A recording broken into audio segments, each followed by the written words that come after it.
यत्कृपातमंदे श्री गुरुदीनतारिणे परमानंद माधव श्री चैतन्येश्वर. हरे कृष्णा. आलेल्या भक्तांचं हार्दिक स्वागत आहे आजच्या आपल्या साप्ताहिक कार्यक्रमामध्ये.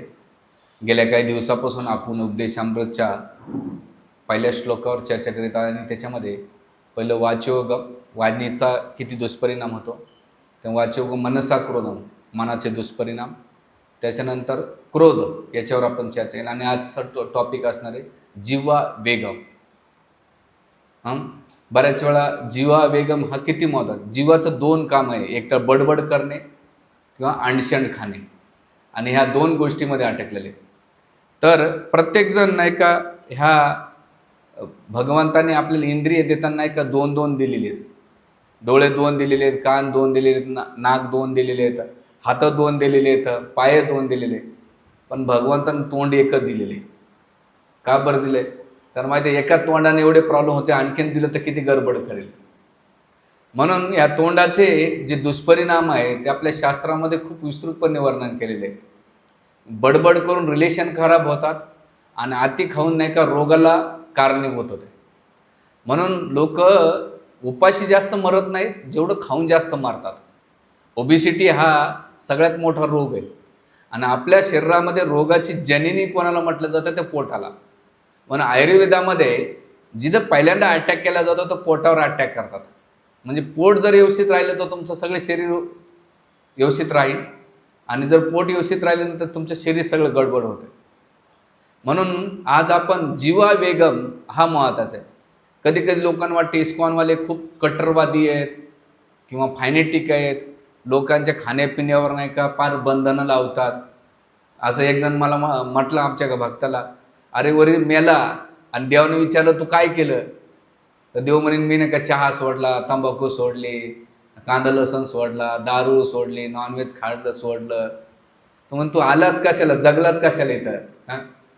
म्हणून ते सांगत होता की जो या जगात भोग करत नाही तर गाढवाच्या जन्माला येतो म्हणून खा प्या मजा करा, एन्जॉय करा, देवाला उत्तर द्यायचं आहे. देवानं आपल्यासाठी ते निर्माण केलंय आणि आपण नाही खाल्लं तर कोणी खायचंय?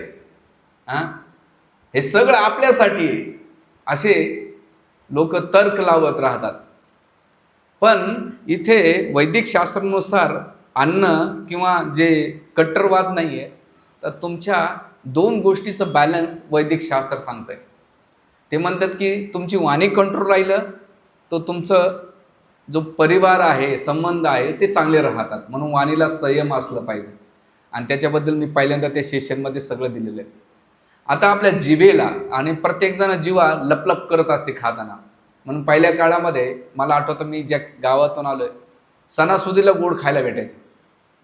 आणि संध्याकाळी लेट कंटाळा आला तर रेशनचे तांदूळ असायचे, ते बी आम्हाला शाळेत तेव्हा खिचडी बनायची.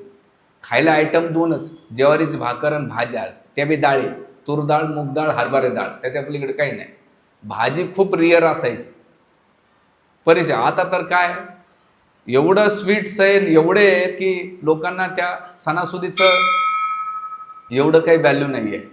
म्हणून सांगायचा मुद्दा असा आहे की हे जे वैदिक शास्त्र आहे ते सांगतं की अन्नापासून नाही का माणसाचं मन बनतंय, वैदिक ग्रंथ सांगतात. पण आधुनिक काळामध्ये जे कोणी सांगतात त्याच्यावर चर्चा करत नाहीत.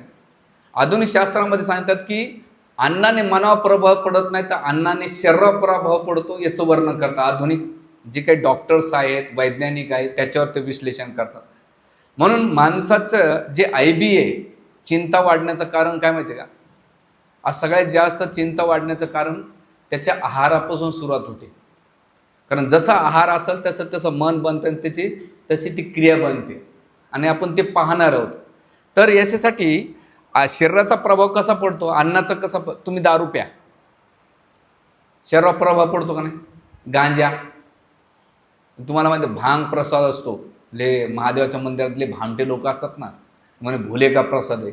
अरे महादेवाने विष पिलं होतं, नालाय का तू, विष पिण्याच्या ऐवजी भांगच का पितो?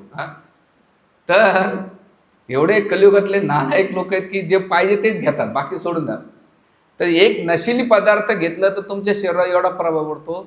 तसं उपनिषदामध्ये म्हटलेले त्रिविधा. म्हणून आज मी स्पेशली ग्रंथ घेऊन आहारशास्त्रावर. म्हणून मी आज हवेत एक गोळी मारणार नाही. हे ग्रंथ मी 10 वर्षापूर्वी घेऊन ठेवला होता, आज त्याचा उपयोग आला. आहारशास्त्रामध्ये कोण्या उपनिषदामध्ये काय दिलेले आहे आणि त्याचे शरीर स्तरावर आणि मनाच्या स्तरावर किती प्रभाव पडतो ते दिलेले. तर ते म्हणतात की अन्नमय ही सौम्य मन. छांदोपनिषदामध्ये सांगितलेले आहे की अन्नाचे 3 भाग होतात आणि त्या श्लोकामध्ये अन्नम अशित त्रेधा विधेयते तस्यम स्थानविष्टतम धातू तत पुरीच भवंती ये मध्यम च तत मासम यौनिष्ठिम तत मना. हे छांदोपनिषदामध्ये अध्याय 6 श्लोक नंबर 5 आणि 5व्या अध्यायातला 1वा श्लोक दिलेला आहे. याच्यामध्ये काय अन्नम अशी ती त्रिविधा विधेयते. अन्नाचे 3 भाग होतात जेव्हा आपण ग्रहण करतो. पहिला जो भाग होतो त्याच्यापासून मळ तयार होतो, म्हणजे विष्ठा तयार होते स्वतः खाल्ल्यानंतर.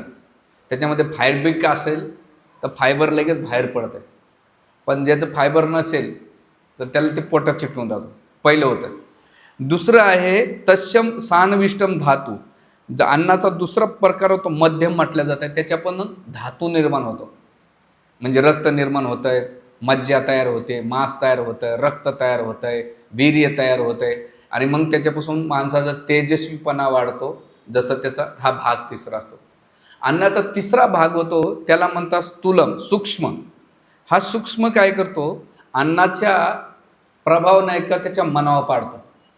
तुम्ही म्हणता कसं, तुम्ही ज्या दिवशी उपवास करा तुमच्या पोटात अन्न नौका जाऊ द्या, तुमचं मन चंचल एकदम शांत राहतं, प्रभाव करत नाही. ज्या दिवशी तुम्ही उपवास धरा तुमचं मन इकडे तिकडे भटकतच नाही, ते फोकस पोटावर धरतंय. खाय भाऊ उपवास धरलाय खाय, उपवास धरून काय होणार आहे. अख्खा दिवस त्याच्या इकडे तिकडे मन भटकत नाही. भूक लागली, निर्जला एकादशीच्या दिवशी बघा, आणि पाणी सारखं वारंवार लिंबू काही पिणारे असतात आमच्यावर, लिंबू पाणी त्याच्या पुढे फिरवत राहतात. कोकम ज्यूस, नारळाचं पाणी, तो एवढा शांत असतो काही बोलू शकत नाही. पण तेच अन्न गेल्यानंतर लगेच त्याचा प्रभाव पडतो. म्हणून इथे मध्यम होत आहे आणि याच्यामुळे मनाची जी अवस्था आहे सूक्ष्ममुळं मन बनते आणि मन बनल्यानंतर त्याची गती माणसाची पुढे शास्त्र सांगते की ह्या मन प्रभाव पडते. आणि म्हणून शास्त्र सांगते की आता तुम्ही म्हणतात ते अन्नामध्ये जसं अन्न असेल, म्हणून आता भगवंताला आपण भोग लावताना स्थूल लावतो, पण भगवंत स्वीकार करताना मध्य अवस्था नसते, स्थूल पण नसते, सूक्ष्म अवस्था असते. जेव्हा भगवंताला भोग लावला जातो तर तो भोग जेव्हा काढला जातो त्याच्यातून भगवंत सूक्ष्म, जसं उदाहरण दिलं जातं आहे, एखाद्या कुष्ठरोग्यांच्या संपर्कात आल्यानंतर जेव्हा तुम्ही अन्न भक्षण करतात तर तुम्हाला कुष्ठरोग किंवा संसर्गजन्य रोग, जसं फंगस होणं किंवा लेप्रेसी असतात त्याला, ते संसर्गजन्य ते पसरवतो. म्हणजे ती क्रिया भगवंताच्या संपर्कात आल्यानंतर जे अन्न आपण ग्रहण करू तशी आपली चेतना म्हणते. पण तेच अन्न एखाद्या भौतिक व्यक्तीच्या संपर्कात आल्यानंतर त्याची दूषित अवस्था. म्हणून शास्त्र सांगतात जेवण करताना एकांतात जेवण केलं पाहिजे, 4 चौघात केलं नाही पाहिजे. म्हणून प्रभुपाद जेवायचे ना तर शिष्याने केवळ सर्वंटला, ते बी वाढायचं आणि बाजूला व्हायचं. म्हणून आपण जेवताना आजकाल तर लोक पब्लिकमध्ये खातात घोड्यासारखं, ते बी बघा त्या सागर सम्राटच्या समोर चांगले स्टँडर्ड लोक घोड्यासारखं खातात, वडापाव समोसा, काय दरिद्रीपणा आलेला आहे. पहिले लोक बसून खायचे. तर शास्त्र सांगतंय की सूक्ष्म भगवंताचं जेव्हा आपण खातो तशी चेतना आपल्यामध्ये येते, पण भौतिक व्यक्तीची चेतना नाही. म्हणून शास्त्रानंतर कुत्र मांजर याने पाहिलं किंवा एखाद्या बाहेरच्या लोकांनी पाहिलेलं अन्न ग्रहण करू नये. भगवंताला भोग लावताना पण येऊन आपण खाताना सुद्धा पब्लिकली कधीच खाऊ नये, एकांतात खावं. येऊन ट्रेनमध्ये असो, तुम्ही कुठेही असाल ते खाल्लं पाहिजे. आणि मग असं अन्नाचा प्रभाव कसा होतो, शास्त्र सांगतंय आहार शुद्ध व सत्वशुद्धी. तुमचा आहार जर शुद्ध असेल तर सत्वशुद्धी ती तुम्हाला, म्हणजे तुमच्यामध्ये सत्वगुण वाढतंय. सत्वशुद्धी धुर्वर स्मृती, तुम्हाला जी स्मृती आहे तशी वाढते. आणि स्मृतिर्लब्ध सर्व ग्रंथीना इप्रमोक्षशा. इथं काय सांगलेलं आहे, तुम्हाला स्मृती लाभली की सर्व ग्रंथी म्हणजे तुमची जी चेतना आहे ती विकसित होते. बघा जे तामसिक अन्न खाणारे लोक असतात त्यांची तामसिक चेतना उन्नत होते. हे रस्त्यानं मोमेडियम लोक बघा, एवढं पॅशनेट खातात ते लगेच ॲग्रेसिव्ह होतात. बघा ब्राह्मण व्यक्ती असतात ते खातात सात्विक पण ते चिडत नाही, पण शांतीत क्रांती करतात. ब्राह्मण असो कोणी सत्वगुणाचं खाणारा व्यक्ती, कोणा कासला नाही तिथं सत्व. पण जे राशिक खातात त्याची चेतना लगेच तू असं सोड्याच्या बॉटलसारखं वतू फुसफुस वती येतो, किंवा पेट्रोलसारखं त्याला माचेशी काढून भडकून लगेच उडत. काही असतात ना घरात की ते लगेच त्यांना काही जरी झाले की लगेच भडकून उठवतात. तर त्याचा ग्रंथ आहे. सत्वगुणाचा आहार घेतला तर सत्वगुण विकसित होतात, रजगुणाचा आहार घेतला तर रजगुण विकसित होतो, आणि तमगुणाचा आहार घेतला तर तमोगुण तुम्हाला विकसित होतो. म्हणून इथे आता याला काय सत्वशुद्धीचा कसं परिणाम आहे. नारद मुनी जेव्हा दासीपुत्र होते ते, आणि दासीपुत्र असल्यामुळे जेव्हा भक्तिवेदांती त्यांच्या आश्रममध्ये त्यांची आई दासी म्हणून त्यांची सेवा करू लागली, तर हे भक्तिवेदांत उच्छिष्ट खायचे, म्हणजे भोजन करायचे, आणि त्या पत्तरवळ्या नारद मुनी उचलून घ्यायचे आणि त्यावरलं उच्छिष्ट खायचे. आणि 4 महिने नारद मुनीने 2च गोष्टी केल्या. त्या भक्तिवेदांच्या मुखातून नाही का त्यांनी श्रवण कीर्तन केलं, त्यांचा संघ घेतला, आणि दुसरी गोष्ट त्याने फेकलेलं जे उच्छिष्ट होतं ते त्याने सेवन केलं. ह्या 2 गोष्टीमुळं नारद मुनींचं सगळं पाप जळून भस्मसात झालं, आणि त्यांना काय झालं, स्मृतिलब्धा, त्यांना स्मृती भेटली की वास्तविक भगवंत काय, मी कोण आहे आणि माझं भगवंतच काय. तर तिथे प्रभुपाद तात्पर्यात लिहितात की अन्न किती माणसावर प्रभाव करते. आणि नारद मुनीवर नारद मुनी उच्छिष्ट खाल्लं तर त्यांचा संतांचं उच्छिष्ट खाल्लं, पहिले भगवंताचं भोग आणि मग संतांचं उच्छिष्ट खाल्ल्यानंतर त्यांच्यामध्ये ती स्मृतिलब्धा झाली. आपण खातो, आपल्यामध्ये का होत नाही, कारण आपली चेतना मुकुलित चेतना असल्यामुळे रजगुण आणि तमोगुण त्याच्यामध्ये भरून भरलेले. म्हणून इथे शास्त्र सांगते की जसं तुम्ही अन्न खाता तसं तुम्ही बनाला. आणि म्हणून कोण्या व्यक्तींच्या हातचं खायचा हा प्रश्न असतो. आजकाल आपण हॉटेलमध्ये जातो किंवा फास्ट फूडवर असतात, कितीतरी रस्त्याने ठेले असतात, बेकरीमधले आयटम्स असतात, किंवा एवढे जिकडं तिकडं आपण नाही काय करतो. आता त्याच्यामध्ये बनवणाऱ्याची चेतना नाही. लोभी व्यक्ती असेल त्याचं एकच चेतना असते, तो घेऊन जाय, मला पैसे कसे भेटले. तो लोभी व्यक्तीचं जेव्हा आजचं खातो तो लोभ वाढतो तुम्हाला. जो लष्टी व्यक्ती असतो, काही जण मी पाहिलं खूप वेश्यागमन करतात, त्यांच्या जेव्हा तुम्ही हातचं खातात ना तर तुमची चेतना सुद्धा तुमच्यामध्ये लस्ट वाढते. एवढं सोपं नाही. ते बनवण्याची काय ती तिसरी गोष्ट ते क्लीननेस नसते. हॉटेलमध्ये गेल्यानंतर क्लीन, तुम्ही आमचे एक भक्ताचं हॉटेल आहे, बाहेरून तो एवढं भारी आहे पण आतमध्ये किचनमध्ये जावं तिथंच पान खाऊन थुकते आणि गुटखा खाते. आता ते गुटखा खाणारे पान खाणारे लोकांच्या हातचं खातात, त्याचं मालकाने एखादा झापलं तर रागाच्या भरात शिव्या घालत तो हे बनवीन, काय बनवीन, तडका बनवीन. मालकाने नालायकाने मला शिव्या घातल्या. आता जेव्हा तो तडका देईन, दाल फ्राय बनवेल, पनीर मखनवाला बनवेल, किंवा मलाई कोफ्ता बनवेल, रागाच्या भरामध्ये मालक तिकडे रागाच्या भरामध्ये, इकडं जो कुक आहे तो रागाच्या भरात सर्विंग करणार म्हणतोय हा हावरट किती खातोय, याचं बंद होईल का नाही, मला टिप्स किती देईल, त्याच्या मनात ते चालू आहे. आता तुम्ही म्हणता हॉटेलमध्ये घरात सुद्धा बायकोशी भांडले आणि रागाच्या भरात तिनं बनवलं, तुम्हाला कळलं, तुम्ही चिडचिड करता. म्हणून बनविताना यवन आचार्य एक वक्ता सांगतात की दारू पिणाऱ्याच्या व्यक्तीच्या हातचं जरी खाल्लं तर तरी तुम्हाला नसेल. बघा काही लोकांच्या हातचा खाल्लं लगेच झोप येते, कारण त्यांच्यामध्ये तामसिक वृत्ती असते. आता तुम्ही म्हणता हे काहीतरी थोतांडा आहे, काही नाही, याला सूक्ष्म सायन. म्हणून मी ते ग्रंथ सोबत आणला मुद्दाम, कारण की आपल्यातले डोकं लावणारे असतात आणि लावलंच पाहिजे, याचा प्रभाव पडतो. म्हणून इथे जेव्हा आपण यांच्या हातचं खाऊ नये होतं. जसं बँगलोरमध्ये एक बेकरी आहे आणि त्या बेकरीमध्ये लोक पाव ब्रेड घेऊन जायचे. तर लोकांनी जेव्हा त्या बेकरीतून गेल्यानंतर लोक चिडचिड करू लागले, मारामारी करू लागले, हिंसा करू लागले. त्याला कळच ना भाऊ, तिथं सर्च करण्यात आलं की अरे खाल्यानंतर असं चिडचिडपणा का होऊ राहिलाय. मग त्याने काय केलं, बँगलोरमध्ये ही घटना आहे 2021 का 22ची सर्वे करण्यात आला.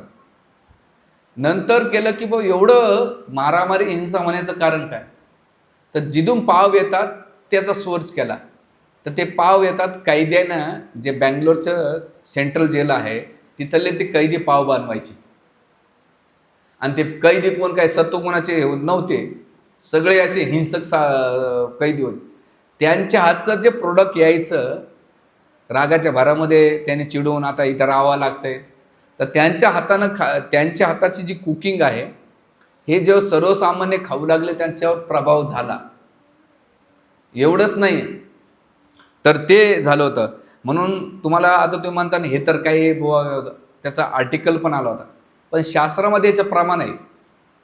जेव्हा महाभारताचं युद्ध झालं आणि 5वी पांडव भीष्मदेवाकडे गेले आणि भीष्मदेवाकडे गेल्यानंतर भीष्मदेव धर्माचं ज्ञान सांगत होते.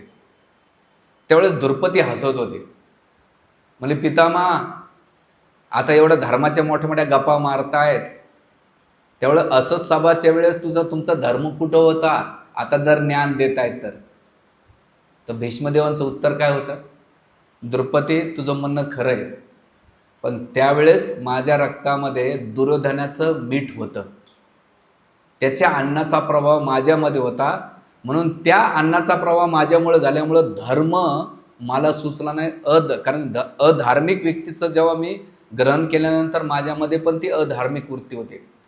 पण जेव्हा अर्जुनाने बाण मारला त्या बाणातून माझ्या शरीरामध्ये जेवढे छेद पडले ते रक्त बाहेर पडलं, आता मी शुद्ध झालोय म्हणून मला धर्म सुचतोय.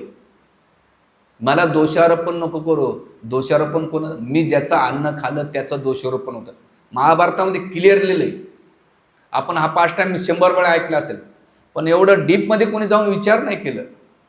आता तुम्ही म्हणता आणखीन एक प्रसंग होता महाभारताच्या युद्धाच्या पहिले, जेव्हा भगवान कृष्ण शांतीदूत म्हणून एका दुर्योधनाकडे गेले, वेलकम करायला गेल्यानंतर दुर्योधनानं आऊ भगत केली, एकदम बुवा आपल्या बाजूने ओढून घ्यावं.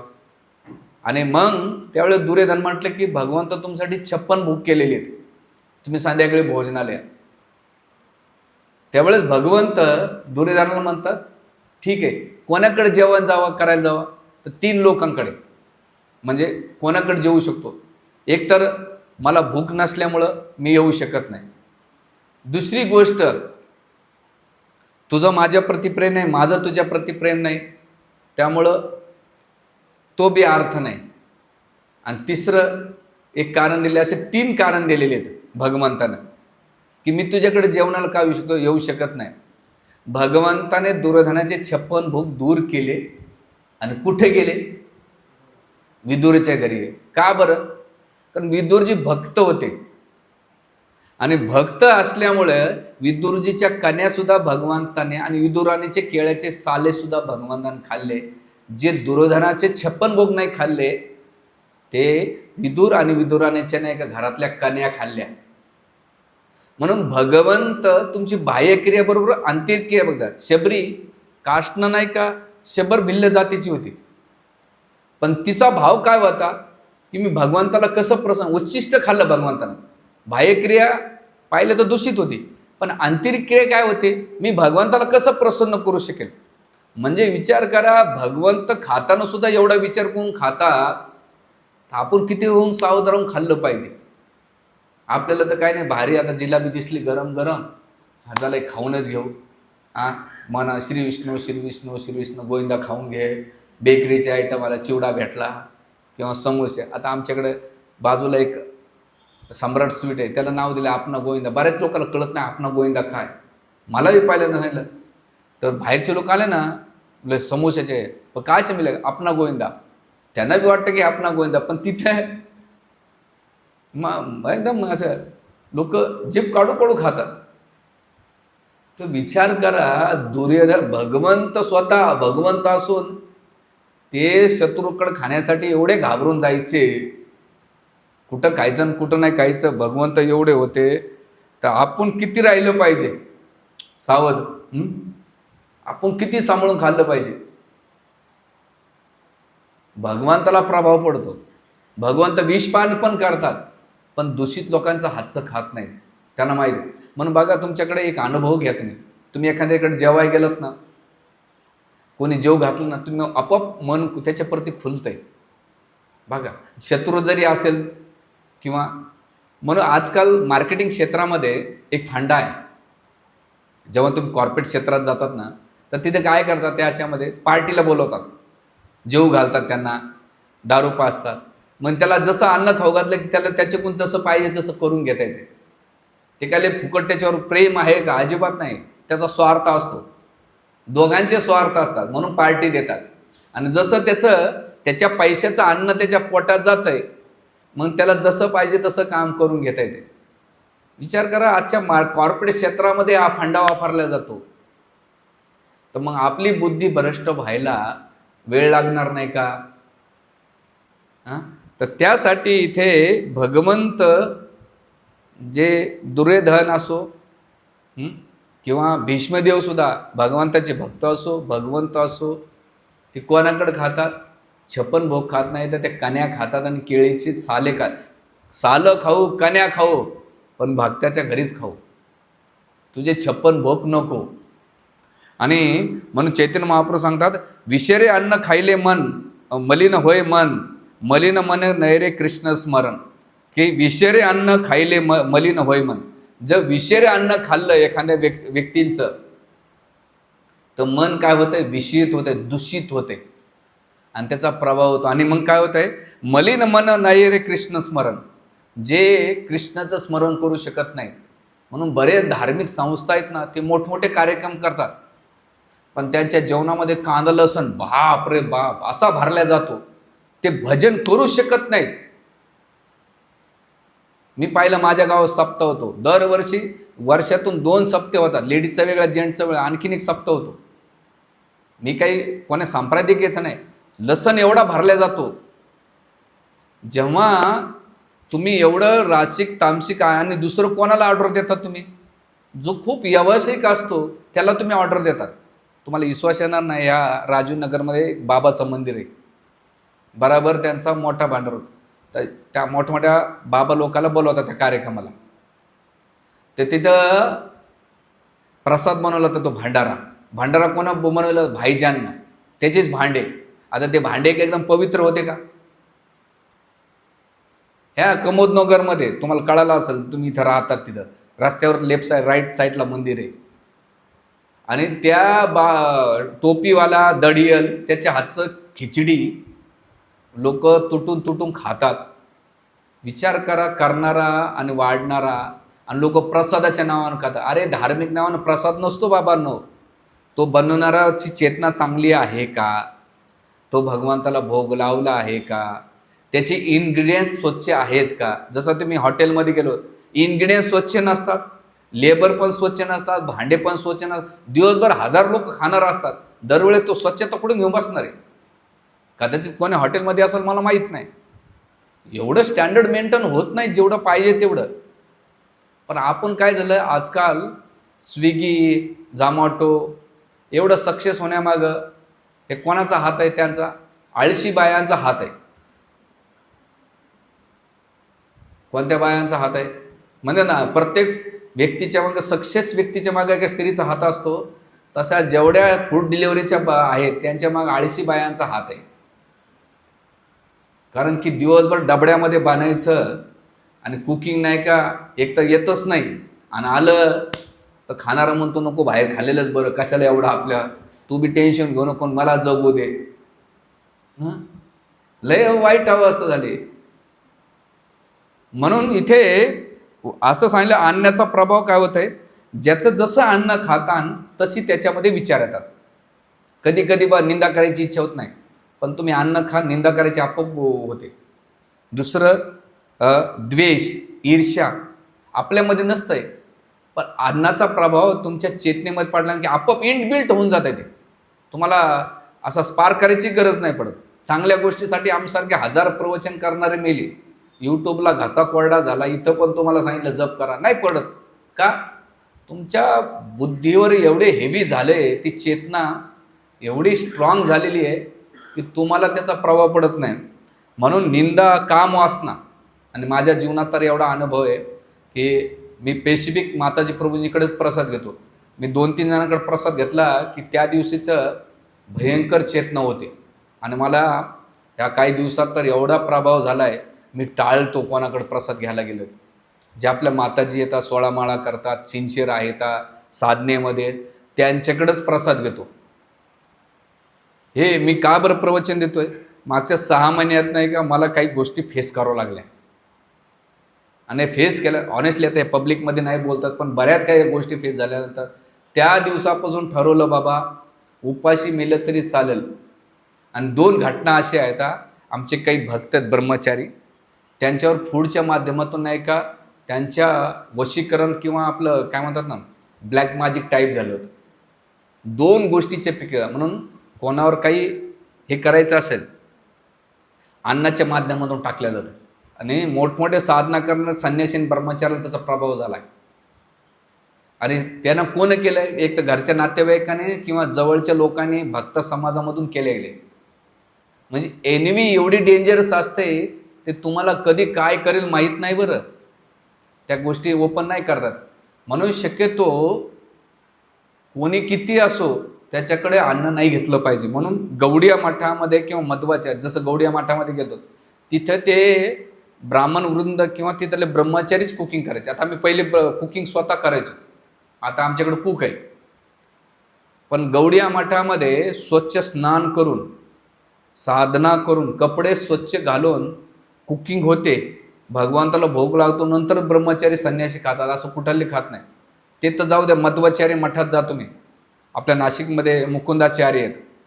माझा अनुभव असा आहे, 2-3 वेळा त्यांच्यासोबत गेलो मी. पण त्यांनी सोबत त्यांची शेगडी, बरं ते काही कमी एज्युकेटेड नाही, आर्मीमधले होते, अकाउंटंट, मोठ्या पोस्टला. पण ते कुठे गेले तर कोळशे त्यांचे आणि त्यांची शेगडी. त्या शेगडीवर नाही का समोरून काय घेतात? 2च गोष्टी घेतात, दूध, दही आणि फळं. बाकी दही पण नाही, दही ते लावतात. दूध आणि फळं घेतात. आणि जास्तीत जास्त तांदूळ किंवा इन्ग्रेडियंट्समध्ये. एव्हन ते सिलेंडर पण वापरत नाही. मी त्यांना विचारलं, सिलेंडर का नाही? बोले कितने होटल में सिलेंडर जाता है, इसके ऊपर कितने लोगों ने नॉनवेज बनाया होगा, और हमारा हाथ कितनी बार लगता है पता नहीं. म्हणजे किती विचार करतात ते. आज बी त्यांच्याकडे कुकिंग होताना आपल्याला काय फरक पडतोय? आज बनव पाणीपुरी, आपलं पनीर मक्खनवाला, हे बनवू ते बनवू. आपल्या तेच हात त्या, आता तिथं त्या नॉनव्हेज शिजवलंय आणि तो 10 वेळा त्या सिलेंडर आपण ते हात लावतो, त्याला कुकिंग करतो. ते किती बॅक्टेरिया किंवा बारीक बारीक गोष्टी प्रभाव पडतो. तुम्हाला कसं काय प्रभाव? अहो, एवढीशी गोळी तुम्हाला जुलाब लागू द्या, ती एवढीशी गोळी तुमचं पोट बंद करते. पण तुमचं पोट साफ होत नसेल तर एवढी गोळी खा, ते पोट बी साफ होतं. म्हणजे एवढीशी गोळी तुमच्या शरीरावर एवढा प्रभाव करते. मग ते अन्न तुमच्या शरीरावर आणि मनावर प्रभाव किती करेल? म्हणून मी शास्त्राचे उदाहरण दिले, आणि दिलेमुळं इथे मध्वाचार्य मठामध्ये किंवा गवडिया मठामध्ये होते. म्हणून बाहेरचे लोक, जसे लोक, आता याचा मधला प्रभाव कसा? आणखी मुस्लिम लोकांना, ख्रिश्चन लोकांना तुम्ही कोणी हिंदू लोकांनी प्रसाद देऊ द्या, ते कधीच खात नाही. ते काय करत नाही, हातात घेतील पण पुढे गेल्यानंतर फेकून देतील. म्हणजे त्यांना प्रसादावर विश्वास आहे की ह्या प्रसादाचा इफेक्ट होतो. आपण तर एवढे नालायक लोक आहेत, कुठं गेलं की तोंड पुढे. अरे तुला का खायला भेटत नाही का? एवढा हावरट आहे का? दुष्काळानंतर जन्म झालाय तुझा? काही एवढे भिकारचोट झाले की लगेच अरे प्रसाद बनवणार, तो प्रसादाची चेतना आहे का? तो भगवंताला भोग लावला जातो का? त्याच्या मागचं वृत्ती काय? एक घटना सांगतो. याच्यामध्ये, या ग्रंथांमध्ये एक स्टोरी आहे. एक हरिद्वाराचे शिवानंद आश्रम म्हणून ऐकला असेल तुम्ही, फेमस आहे. आणि योगामध्ये टॉप मोस्ट योगा, आज बी तो आश्रम फेमस. तिथल्या एका साधकाची कथा येते. तो साधक ध्यान अवस्था, त्यांच्या ब्रह्मज्योतीला ध्यान करतात, त्यांच्याकडे ती विधी दिलेली आहे. तर त्यांचे एक संन्यासी आले होते, आणि आल्यानंतर अचानक हे रडायला लागले. रडायला लागल्यानंतर वो काय झालं? म्हणे, मैं बर्बाद हो गया, मेरा तो जीवन चला गया, मेरा ऐसा हो गया. बोले क्या हुआ क्या? बोले मैं रात को स्वप्न में एक लेडीज मुझे दिखती है, आणि मग ती लेडीज मला सारखं सारखं आठवत. मी जेव्हा ध्यानाला बसतो मला ती लेडीज दिसते. मेरा तर पतन हो गया. कारण अद्वैतवाद्यामध्ये स्त्रीचं स्मरण करणं म्हणजे पतन होण्यासारखं. तर ते घाबरून गेले. म्हणले म्हणले आपने किसी स्त्री के साथ संग किया है क्या? म्हणले नाही. आपने कुछ गलत फिल्म तो देखी है? म्हणले नाही. कुछ गलत बुक्स पढ़े क्या? नहीं. आपने बाहर काही जागा किसी को देखा है का? म्हणले नाही. मग हे सगळं केल्यानंतर याला आठवत नाही काय झालं काय. बोले आप किसी प्रोग्राम में गए? मग त्यानं खूप डोकं लावल्यानंतर त्याला कळालं की मी काय भंडाऱ्याच्या ठिकाणी गेलो होतो जेवायला. आणि गेल्यानंतर ते म्हणले जा उधर पूछ के आ जा. गेले आणि गेल्यानंतर त्या आश्रमामध्ये गप्पा ठप्पा झाल्या आणि विचारलं बाबा की आज भंडारा दिला होता तो कोणी दिला होता? ते म्हणले की हरिण्याच्या व्यक्तीनं दिला होता. म्हणे का बरं दिला होता? म्हणे माहीत नाही. म्हणले विचार त्याला फोन करून. मग त्या ज्याने भंडारा दिला ज्या आश्रममधल्या त्याने त्या व्यक्तीला फोन केला आणि ही घटना जास्त नाही 7-8 वर्षापूर्वीचीच आहे. तर गेल्यानंतर त्या व्यक्तीनं आपल्या मुलीला नाही का एका म्हाताऱ्या व्यक्तीला विकलं होतं. म्हणजे आणि तरुण होते आणि ते म्हातारं लग्न करून दिले पैशाच्या लोभामध्ये होते आणि त्याच्यामध्ये 1 लाखामध्ये विकल्यानंतर 20,000चं त्याने काय केलं हरिद्वारामध्ये या साधूला भंडारा दिला. आणि भंडारा दिल्यानंतर 80,000 त्यानं केलं म्हणजे पापातून. कारण कन्या विक्रय करू नये दान करावं असं शास्त्रात होतं. कन्याला विकू नये लय मोठं पाप. तर ती सारखी ती स्त्री जी मुलगी होती ही याच्या स्वप्नात यायची आणि मग त्याने सांगितलं तुला याच्यातून निघायचं असेल तर गायत्रीचा जाप कर. आणि मग हळूहळू त्याने 1 लाख का 2 लाख गायत्री जप केला. त्याच्यातून तो बापा एवढंच नाही लाहोरच्या सेंट्रल जेलमधल्या अशा कितीतरी घटना आहेत की तिथे एका जेलची घटना अशी आहे की तो जो कैदी होता त्याला स्वप्न पडलं होतं. स्वप्नामध्ये तो आपल्या आईला नाही का छातीमध्ये खूप मारत होता. असं खूप मारत होता. तर 1 दिवस झालं 2 दिवस स्वप्न 2 वेळा पडल्यानंतर दुसऱ्या दिवशी तो उठला आणि जेलरला विचारलं अहो मला भयंकर स्वप्न पडलं एकदा माझ्या घरी विचारून सांगा माझी आई कशी आहे. एवढं भयंकर स्वप्न का पडलं? तर तो जे जेलचा व्यक्ती होता त्याने काय केलं चौकशी केली आणि चौकशी केल्या म्हणलं तुमची आई ठीक आहे. मग केल्यानंतर याला पळ की मला स्वप्न का पडलं 1 दिवस झालं 3 दिवस झाले ते स्वप्न का पडलं. मग त्याने विचारलं किचनमध्ये गेला की बाबा स्वयंपाक कोण बनवतं. तो जो कैदी होता त्याने आपल्या आईचा खून नाही का छातीत पिटू पिटू केला होता आणि तो कैदी कुकिंग करत होता आणि त्याचं अन्न येणं खाल्ल्यामुळं याच्या चेतनेवर फरक पडलं. मी हवेत गोळ्या अजिबात मारत नाही हे प्रॅक्टिकली सांगतो. आणि याचा अनुभव करायचा असेल तर तुम्ही काय करायचं 3 महिने रजगुणीचं अन्न खायचं सडलेले पदार्थ खायचे आपलं तमोगुणाचं. 3 महिने तमोगुणी अन्न खायचे 3 महिने रजगुणी अन्न खायचे आणि 3 गुणे सत्व गुणाचं अन्न खायचं. या 3 महिन्यात तुमचा काय चेतनेवर फरक पडायचं ते येऊन सांगायचं मला. तुम्हाला अनुभव 1 महिना करून बघा. म्हणून शास्त्रात आहे की वेश्याच्या हातानं खाल्लं ना त्याला मल खाल्ल्या विष्ठा खाल्ल्यासारखं म्हणतात. आणि काही हॉटेलमध्ये वेश्या गमन पण करतात त्या आणि त्या कुकिंग पण करतात. आपल्याला माहीत नसतंय तिथं भांडे घासायला कुकिंग करायला कोण नसतं. आपण सरळच त्यांच्या हातानं खातो. पुरुषसुद्धा करतो वेश्या स्त्री गमन करतो आणि त्याची चेतना लस्ट वाढत राहते. तर याचा प्रभाव पडतो आणि भजन आपल्या भगवंताच्या स्मरणामध्ये आणि भगवंताच्या भजनामध्ये प्रवचनामध्ये फरक पडतो. म्हणून जसं अन्न असेल आता जो सत्वगुणाचं अन्न करतो त्याची आध्यात्मिक उन्नतीकडे व आध्यात्मिक गोष्टीकडे इच्छा होते. पण जे लोक रजगुणी आणि तमगुणाचं अन्न खातात ना त्यांची भक्तीमध्ये येतील ते प्रवचनाला प्रवचन पण ऐकतील ग्रंथ पण वाचतील पण नाम जप करू शकत नाही. तर रजगुण आणि तमगुण त्यांच्या बुद्धीवर एवढा हेवी झालेला असतो.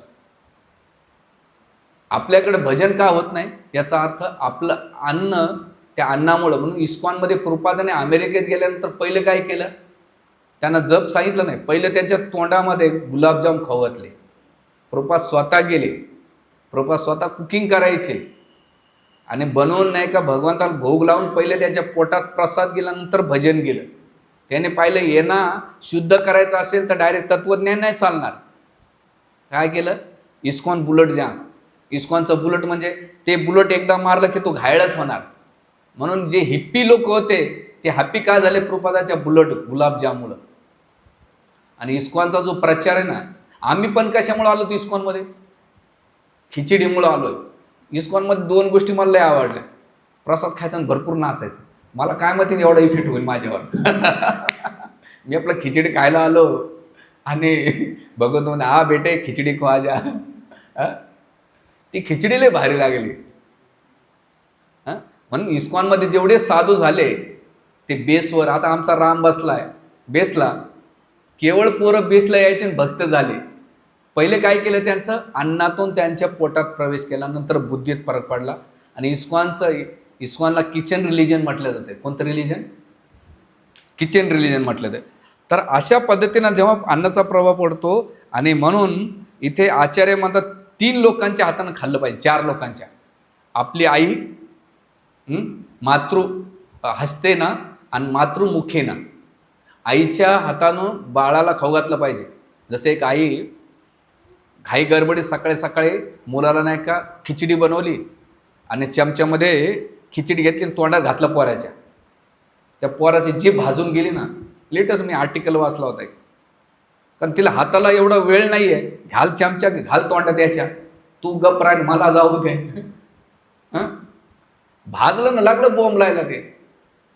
पण त्यामध्ये आई जेव्हा आपले कर्मेंद्रिय आणि ज्ञानेंद्रिय, माझं बाळ कसं राहील या हातानं खाऊ घालल्यानंतर, पुन्हा आपल्या वैदिक ग्रंथांमध्ये चाकूने चमचा नाही, चाकून चमचा कशाला आहे? एक हातानं धरताना लोक. आणि त्याला मी एकाच्या घरी गेलो होतो नाशिक रोडला, तिथं ते आता चमचा म्हटलं यानं खायचं कसं बाबा? पहिल्यांदा पाहिले हे 3 काटेत, मला जीभ फाडायची. याला खायचं कसं हा प्रश्न. ते म्हणे प्रभूजी असं पहिलं धरायचं, यानं कापायचं. आम्ही पाहिलं, मी शिक्षाष्टमी आम्ही सगळेच होतो आणि सगळ्यांचं जेवण चालून सगळे बाकीचं खाऊ राहिले. खायला म्हटलं हे आपल्याला काही जमत नाही. चमचे फेकले, लोक काय म्हणतात जाऊ द्या तिकडे तेल लावत. हात घातला, खाल्लं. आणि मोठी फॅमिली, रिच फॅमिली होती. असं डायनिंग टेबल ते पाहायला लागले. मला महाराजले गावठी दिसतो. असू द्या, गावठी म्हणू दे तर काही म्हणू द्या. हादूतला दणकेबाज मारलं, हरिओम निघाल्या. तर ते बाळाला हातानं कर्मेंद्रिय आणि ज्ञानेंद्रियाचा प्रभाव पडतो.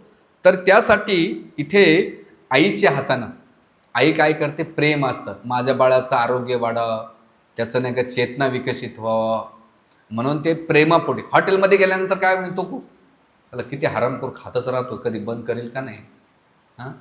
तिथं मॅनेजर म्हणे खाय मला बिल वाढवू दे. कुक तिकडं चिडचिडून, अरे कधी बंद करते, मला थोडी शांत नाही, गरमी हो राहील. प्रत्येक जण चेतनेमध्ये. आता आमच्या मंदिरात कुक आहे, तो जेव्हा कोथिंबीर कापतो ना, तो कधीच निवडत नव्हता. घेतली की चिरचिर कापायचं. एक दिवस अरे म्हटलं भाऊ मारतो काय आम्हाला, जगू दे ना. त्याला मला निवड होत नसेल तर आम्हाला सांग, नाही जमलं तर नको टाकू, पण असं काय खाऊ घालू नको. त्याला एकच पडलं, कधी तडका लावून मी घरी कधी पळल. तर हे आई बहीण म्हणे माझ्या भाऊ वडिलांच्या प्रती तिचे भावना काय असेल की माझ्या भावाचं आईचं, ती कुकिंग करताना तिची भावना चांगली असते. त्याच्यानं मुलगी माझ्या आईच्या प्रती, वडिलांच्या प्रती, भावाच्या प्रती, जे कोणाच्या प्रती ती प्रेमान करते. पुत्री, त्याच्यानंतर पत्नी, आपल्या पतीचं आरोग्य वाढावं, पती नाही का सुखी जा. म्हणून शास्त्र सांगताय की पतीला कंट्रोल करायचं असेल तर 2 सूत्र आहेत पत्नीकडे. हे वैदिक ग्रंथ सांगतो. तुम्हाला देऊ फारू मला? रामप्रभू देऊ? तोंडानं गोड बोलायचं आणि चांगला प्रसाद खाऊ घालायचा, नवरा आधीन होतोच. काय सीतामाई?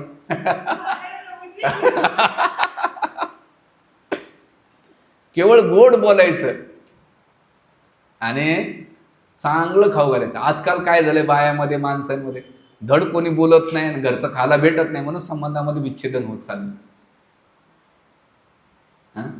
ते म्हणून काय करू, आज वेगळ्या मूडमध्ये आहे तुम्ही. खरी गोष्ट आहे, नवऱ्याला कंट्रोल करायचं असेल. आणि त्याच्यामुळे ह्या दोन्ही गोष्टी होत नाही. घरचं खायला भेटत नाही, ऑफिसमध्ये कॅन्टीनचं खातात किंवा मागून खातात. आणि गोड कोणी बोलत नाही म्हणून संबंध होत. तर पहिल्या काळामध्ये लोक हे करायचे. आणि सगळ्यात महत्त्वाचं मंदिरामध्ये, आता मंदिरात कुठे भांडारांना खाऊ नये. पहिलं बघायचं, भांडारा लागले देवाचा प्रसाद आहे, देवाचा प्रसाद आहे. अरे काय देवाचा प्रसाद आहे? मरणाचा कांदा लसूण घातला त्याच्यामध्ये. जसं त्या भांडारा राजू नगरचा, आता तो भाईजान त्याच्यात थुकला असेल का त्यानं नाही का घाम टाकलाय. बघितलं तुम्ही आजकाल ते खूप व्हिडिओ पाहिले, घाम पुसू पुसू रोट्या बनवतात खिचडीमध्ये. असा पसीना मेहनत कर कर के बनाय आपके लिए असा करून टाकतो तो घाम. कशामध्ये? त्यात तडक्यामध्ये. हां, कधी नाकं पुसतात, कधी ते इथं असं अंगाला हात पुसून नाही का. मग त्याच्यानंतर भारी लागतं हॉटेलचे जेवण, असं आहे का काय. आणि तुम्हाला किती सांगू द्या, तुम्हाला बाहेर नाही का हे प्रवचन केवळ 1 घंट्यापुरतं राहील. तुम्ही व्हिडिओ बघा, तुम्ही साऊथ इंडियनचा एक व्हिडिओ पाहिला, एकाला हात नव्हता. तो पुऱ्या कशा बनवायच्या, वडे असं घ्यायचा, असं बगलात टाकायचा आणि वळताळायचा. तो चपाती अशी पोटावर लाटायचा. मला काय भारी होत असेल म्हणून लोक जीभ चाटो चाटो खातात. आमचे भक्त सांगत होते हॉटेलमध्ये एक दारुडे आला रात्री, मेरे को पुरी खाना है, अभी खाना है. तो म्हणला बाबा जाऊ दे, नाही तर भांडण करीन. त्या डस्टबिनमधला ते कणकेचा गोळा काढला फेकलेला 3 दिवसाचा, त्याची पुरी बनवून त्याला खाऊ घातली. तो म्हणला क्या बनाया आप लोगों ने, वाह. तर हे माणसाच्या होते पुत्री आणि मंदिराच्या बाबतीत. मंदिरात बरं जर गेल्या तो पहिले भगवंताला भोग लागतो का. आणि ज्या मंदिरामध्ये तुम्ही घेतात, कुठेही कोण्या दर्ग्या बाबाकडे किंवा कुठं काय दिलं, कोणी दिलं, लगेच नाही घ्यायचा. आम्हाला ते लोक पेढे वाटतात मंदिरात आले की, आम्ही घेतोच पेढा, आणि कोणी आलं की त्याला देऊन टाकतो, कधीच नाही. म्हणून छोट्या छोट्या गोष्टी मोठ्या मोठ्या इफेक्ट करतात बरं. उद्यापासून नाही की लगेच पेढा वाटला, लोक म्हणतात घ्या पेढा. कोण कशाचे पेढे वाटतात, पण ते पेढ्या वाटण्याच्या मागं काय होतं. तर हे सूक्ष्म सायन आहे. आणि त्यासाठी भोजन करताना कसं केलं पाहिजे हा पण विषय आहे, की ते म्हणतात की ग्रहण करताना भावना असली पाहिजे की हे अन्न असं जेवण करताना चिडचिड करून, भांडण करून, तुझ्या आईनं हेच भाजी बनवली का, तुझ्या आईनं असंच शिकवलं का, तुम्ही काय दिवसभर मी 10 वेळा सांगितलं मला नेकलेस पाहिजे, तुम्ही हे देतच नाही, तर तुम्ही असं भांडण करून खात असताल, चिडचिड करून दोघं नवरा बायको खात असतील, पोरांची फीस भरायची नाही. म्हणतात जेवण करताना तुमची भावना अशी असली पाहिजे, पहिले भगवंताला प्रार्थना करायची असेल. आपल्याकडे काय म्हणतात, महाप्रसादे गोविंदे नाम ब्राह्मणे वैष्णवे स्वल्प पुण्योत्तम राजनी श्वासु नैव जायते शरीरा विद्या जाळ. त्याचा अर्थ किती चांगला आहे. त्याच्या महाप्रसादे गोविंदे, महाप्रसाद म्हणजे गोविंदाचा महाप्रसाद आहे. नाम हरिनाम, नाम ब्राह्मणे ब्राह्मण, आणि वैष्णवांच्या कृपेमुळं हा प्रसाद मला भेटतोय. हे 4 अर्थ होतं. नाम ब्राह्मणे वैष्णवे स्वल्प व तमराजन विश्वासू, म्हणजे त्या पुण्य काहीतरी असेल तर तुम्हाला प्रसाद भेटतो. 4 कृपा भेटते प्रसाद घेताना. महाप्रसादे गोविंदे, महाप्रसाद नाम ब्राह्मणे वैष्णवे, नाम प्रभू नाम जप करता. म्हणून साऊथ इंडियामध्ये तुम्ही मध्वाचार्य मठामध्ये जातात, ते जेवण करताना संस्कृत श्लोक म्हणतात. आपण काय करतो, यानं असं केलं त्यानं तसं केलं. नाही, भजन करताना भोजनाबरोबर भजन असलं पाहिजे. आमच्या मराठवाड्यामध्ये जेव्हा लोक पंक्तीत बसतात ना, तर रामदास स्वामीचे श्लोक, तुकाराम महाराजचे अभंग म्हणतात. आता ती प्रथा बंद झाली, आता कारण लोक घोडे झालेत, लोक घोड्यासारखं खातात बुफे. तर ते नसलं पाहिजे, भावना असली पाहिजे. आणि ती भावना काय होते, माणसाला नाही का त्या अन्नाच्या बरोबर तशी भावना जशी पोटात जाईल तसं त्याची चेतना बनते. म्हणजे कुकिंग बरोबर तुमची खाताना भावना. म्हणून शांत डोक्यानं मोबाईल बाजूला ठेवून डबडब बंद करून केवळ अन्नाला नाही का घास खाताना त्याला रिलीज केलं पाहिजे प्रसादाला, तो प्रसाद. आणि हे केल्यानंतर त्याचा प्रभाव आपल्या पडतो. म्हणून शास्त्र इथपर्यंत आपल्याला सांगतंय. आणि हे केल्यानंतर अन्नामध्ये आता तुम्ही जसं अन्न खाता तसं त्याची वृत्ती होते. आणि शास्त्र सांगतंय की मंत्र कोणते म्हणले पाहिजे इथं, ब्रह्मार्पण, ब्रह्म हवी, ब्रह्महुतम, ब्रह्मतेन की यज्ञशिष्टन संतो मुचेंते सर्व विषय भोजनते आगम पापा हे पचिंते आत्मकारण, हे मंत्र म्हणायचे असतात. आणि हे म्हटल्यानंतर आता हे तर झालं, पण कोणता आहार कसा घेतला पाहिजे, त्याचे परिणाम काय होतात ते म्हणतात भगवद्गीतेमध्ये. सत्वगुणाचा आहार काय वाढतो, आयुष्य वाढवत आहे, सत्वगुण वाढतं, आरोग्य वाढते, सुख शांती होते आणि स्थिर राहतो. आणि हा आहार कसा असतो, सिग्न असतो. त्याच्यानंतर काय असतो, गरम नसतो, तिखट नसतो, सिग्न गोडपणा असतो, मधुर असतो वाणीला, जे चेतनाला. रासिक आहार कसा असतो, ते काय करतो, माणसाला आंबटपणा असतो, तिखट असतो, खारट असतो, उष्ण असतो, तेज असतो, सुका असतो आणि जळण निर्माण करत असतो हे रासिक आहार. आणि जो तामसिक आहार आहे तो काय करतो, माणसाला नाही का उष्टा, त्यानंतर शिळा, 4 तासापेक्षा जास्त वेळ नसला पाहिजे, गरम गरम केलं पाहिजे. मदिरा किंवा सडलेले पदार्थ किंवा खूप दिवस फ्रीजमध्ये ठेवलेले, लोक ग्रेव्ही खातात ना, ते पण नाही. ते एवढं असेल त्याचा, हे 3 प्रकारच्या आहाराचं वर्णन केलेलं आहे. याच्यावर आपण नंतर डिटेल्स करूया. आणि मग तुम्ही म्हणता एवढा आहार याच्यावर काय दिलेलं आहे, तर शास्त्र सांगतंय जेव्हा तुमचा अन्नमय कोश सुधारला, तर अन्नमय कोशानंतर तुमच्या पंचमहाभूत तयार होतात तुमच्या शरीरामध्ये. हां, पंचमहाभूताची चेतना तशी. रजगुणाचा आहार खाल्ला तर पंचमहाभूत तसे बनतात. तमोगुणाचा आहार खाल्ला तर तमोगुणाचे पंचमहाभूत तशा अवस्थेनं करतात. आणि सत्वगुणाचा अन्न घातला तर सत्वगुणाचे भूत तयार होतात, पंचमहाभूत तयार होतात. म्हणून अन्नमय कोशानंतर प्राणमय कोश होतो, तुमचा प्राण बनतो. प्राण तसा तुमची भगवंताकडे आकरा. प्राणमय बनल्यानंतर मनोमय बनतो. त्या अन्नाचं जसं अन्न असेल, रजगुण तमगुणाचं अन्न जसं अन्न असेल तसं तुमचं मनोमय बनते. आणि मनोमय बनल्यानंतर विज्ञानमय बनते. जर सत्वगुणाचं असेल अन्नमय तर प्राणमय सत्वगुणात होतो, आणि सत्वगुणातून काय करतो, मनोमय सत्वगुणात होतो. म्हणून आहार सत्व तर सत्वशुद्धी, सत्वशुद्धी स्मृतिर्लब्धा. आणि सत्वगुणात देऊन गेल्यानंतर विज्ञानमय बनतो, तो विचार करतो भगवंताबद्दल, स्वतःबद्दल, आणि विज्ञानामध्ये प्रॅक्टिस करतो तो, आणि केल्यानंतर त्याला अध्यात्मामध्ये आनंद प्राप्त होतो. हे अन्नमय कोशातून जसं तुमचा अन्नमय असेल तसं तुमची एंड असेल. सत्वगुणाचं अन्न घेतलं तर तुमचा जो शेवटचा कोश आहे कोणता, तो आनंदमय कोश निर्माण होतो. म्हणून भक्तीमध्ये आनंद का भेटत नाही, तुमचं रजगुण आणि तमगुणाचा अन्न असल्यामुळं भक्तीमध्ये आनंद भेटत नाही. सत्वगुणाचा अन्न असेल तर भक्तीमध्ये आनंद भेटेल. आणि प्रभुपादाने अमेरिकेत गेल्यानंतर प्रभुपाद स्वतः काही तिथं प्रभुपादाला विश्वासच नव्हता, म्हणून स्वतः इन्ग्रेडियंट्स घेऊन गेले, स्वतः तांदूळ घेऊन गेले, बटाटे भाजीपाला घेऊन गेले, आणि स्वतः कुकिंग करायचे भगवंताला. प्रभुपाद तिथे जाऊन सुद्धा कुठलं खाल्लं नाही प्रभुपादाने. तर असं आहे. तर हे सगळ्या गोष्टी सांगण्याचा एकच उहापोह आहे की बाबा जसं अन्न तसं तुमचं मन बनतंय, आणि तुमचं मन जसं बनेल तसं तुमची आध्यात्मिक उन्नती होईल.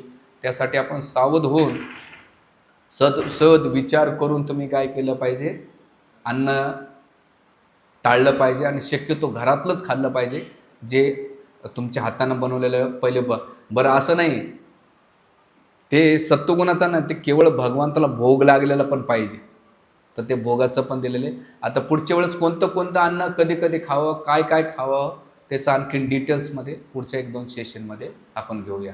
हरे कृष्णा कृष्णा कृष्णा हरे हरे, हरे राम राम राम.